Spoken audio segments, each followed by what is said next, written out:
That's a very good question, and people are hurting. People whose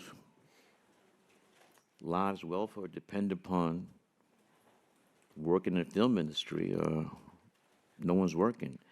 And this, I don't know, the guy just said he wanted to put a tariff on every Film made outside. film that shot out.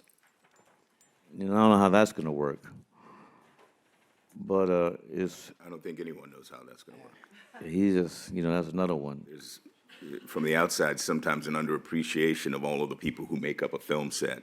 You know, it's not just actors, on red carpets. It's, and most of the time we're not that.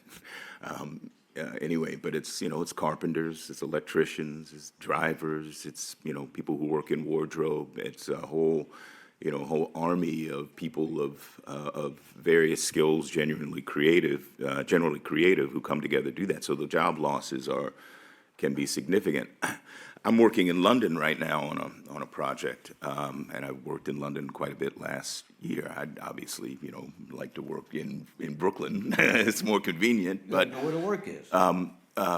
but as I understand it, one of the challenges, obviously there's attractive tax incentives in other jurisdictions, but one of the challenges in America is that we have 50 states. So we have multiple tax jurisdictions. We have, in different, bodies overseeing those for each state.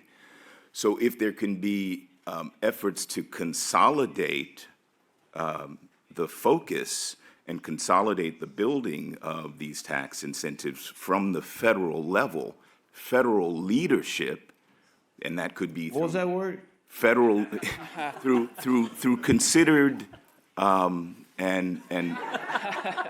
well-conceived leadership from the top, then there can be, I think probably successful ways to mitigate the loss of jobs. But what that requires is just a kind of comprehensive understanding of what the issue is, yes, and how to resolve it in a way that's productive. I think what we see too often is, yes, there's a recognition of the problem, but rather than an attempt to address the problem productively, what we see is the attempt to use the problem as a political wedge and to score political points also- as opposed to solving it.